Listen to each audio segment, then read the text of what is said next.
ముఖ్యమంత్రి చెప్తున్నాండి, అది కూడా చెప్తా. ఇప్పుడు సీఎం రేవంత్ రెడ్డి గారు ఫైనాన్స్ మినిస్టర్ బట్టి విక్రమార్క గారు కూర్చొని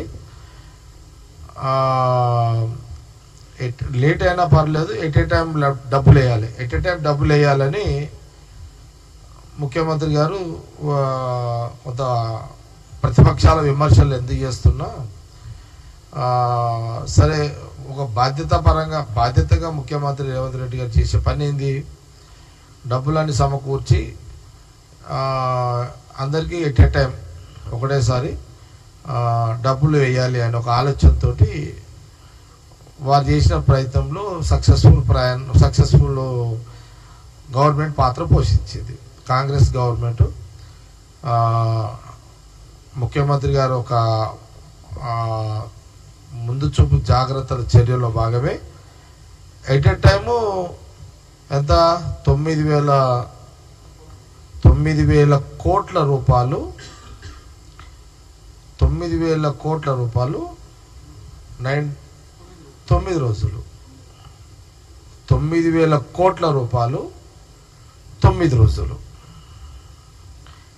ఇది కాంగ్రెస్ గవర్నమెంట్, ముఖ్యమంత్రి రేవంత్ రెడ్డి గారు, ఫైనాన్స్ మినిస్టర్ బట్టి విక్రమార్క గారు, మా ఆల్ మినిస్టర్స్ యొక్క పనితీరు.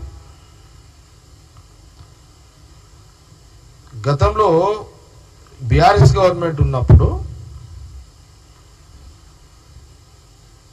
వాళ్ళు ఏం చేసారు, అప్పుడు వాళ్ళు వేయలేదని మేము అంటలేం కదా, వాళ్ళు రైతు బంధు అన్నారు, వాళ్ళు వేసారు. వాళ్ళు వేసిన దానికి కాంగ్రెస్ గవర్నమెంట్, బీఆర్ఎస్ గవర్నమెంట్ గతంలో వేసిన దానికి కాంగ్రెస్ గవర్నమెంట్, అప్పుడు కేసీఆర్కి ఇప్పుడు రేవంత్ రెడ్డి గారికి ఉన్న తేడా ఏదో చెప్పాల్సిన అవసరం తెలంగాణ రైతులకు, తెలంగాణ ప్రజలకు ఉన్నది. మాకు ఈరోజు ఇది చాలా ఇంపార్టెంట్.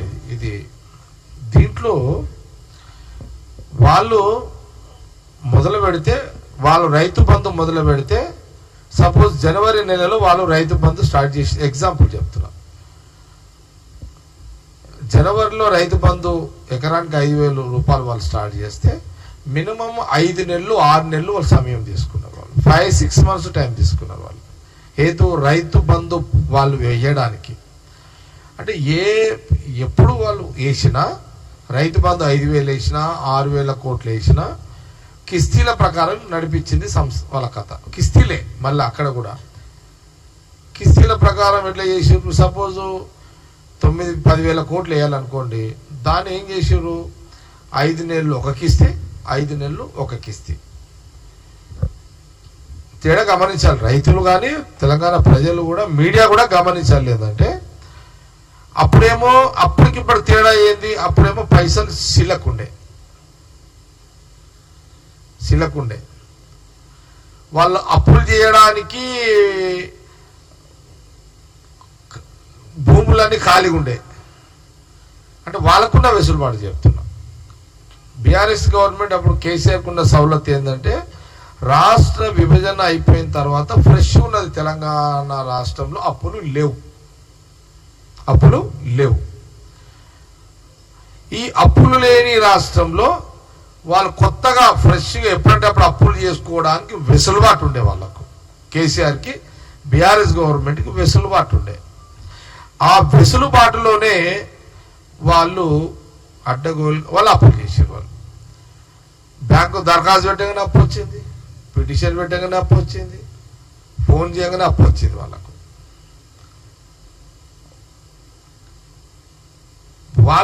మాకేమీ ముళ్ళ కంచెల రోడ్ అయిపోయింది మాది ఇప్పుడంతా.